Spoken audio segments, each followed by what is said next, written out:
Phoenix, Nikola Jokic was up to his old tricks Wednesday night, scoring on a crafty array of hook shots, three-pointers and flat-footed jumpers. In short, the reigning MVP still looks a lot like an MVP. The 6'11" Serbian poured in 27 points and grabbed 13 rebounds, leading the Denver Nuggets past the Phoenix Suns 110-98 in the opener for both teams. The Nuggets recovered from a 16-point deficit late in the second quarter and held the Suns to just 40 points in the second half. "It's a hell of a way to start the season," Denver coach Michael Malone said. But it's one game, 81 left. The 26-year-old Jokic earned his first NBA MVP award last season after averaging 26.4 points, 10.8 rebounds and 8.3 assists per game.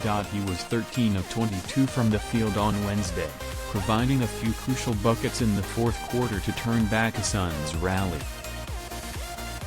Malone said it's obvious that Jokic continues to be an elite player. Now the coach is pushing Jokic to become a leader and wants his star's voice heard in the huddle during every timeout.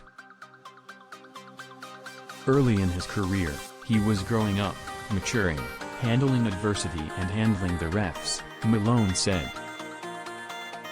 Has done that. Has really improved. The Suns were playing 3 months after losing Game 6 of the NBA Finals to the Milwaukee Bucks.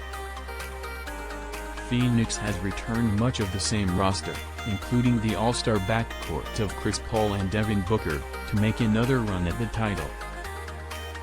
The teams were playing for the first time since the Suns swept the Nuggets in 4 games in the second round of last season's Western Conference playoffs. This time, it was Denver with the upper hand. Will Barton scored 20 points and Michael Porter Jr. added 15. Michael Bridges led Phoenix with 16 points. Paul had 15 points and 10 assists. The Suns struggled with their shooting in the fourth quarter, going nearly 5 minutes without scoring as the Nuggets took control. Denver's Aaron Gordon had a huge chase-down block during the drought, swatting Booker's layup into the stands behind the Nuggets bench.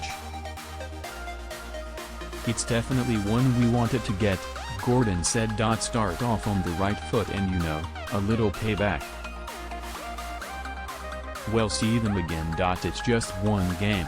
Phoenix led 58-51 at halftime following a seesaw first half that saw the Nuggets take an early 25-16 advantage before the Suns rallied for a 57-41 lead late in the second.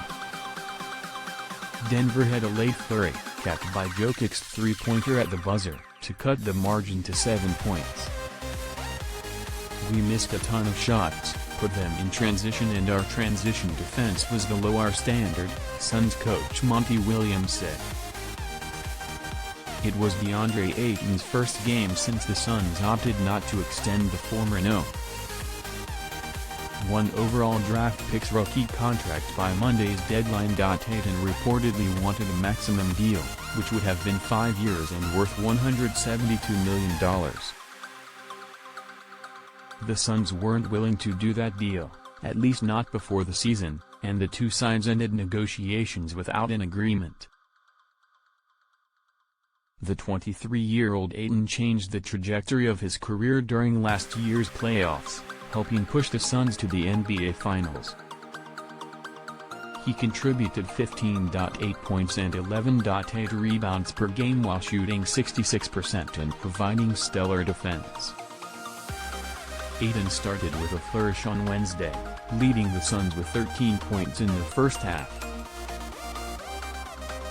He finished with 15 points and 6 rebounds. The Suns changed their arena name from Phoenix Suns Arena to the Footprint Center, which is a sustainable technology firm that took over as title sponsor, midway through last year's NBA Finals. The new name is not off to a good start. They're now 0-2 with the name, losing Game 5 of the Finals in Wednesday's opener. Nuggets: Jamal Murray was working out before the game, putting up shots. Rehabbing a torn ACL in his left knee sustained last season. Six Nuggets scored in double figures. Suns, though most of the roster is the same, G. Landry Shamet and C. JaVale McGee both made their Suns debuts. Shamet finished with 11 points and McGee added 6 points and 8 rebounds. Suns, at the Los Angeles Lakers on Friday night.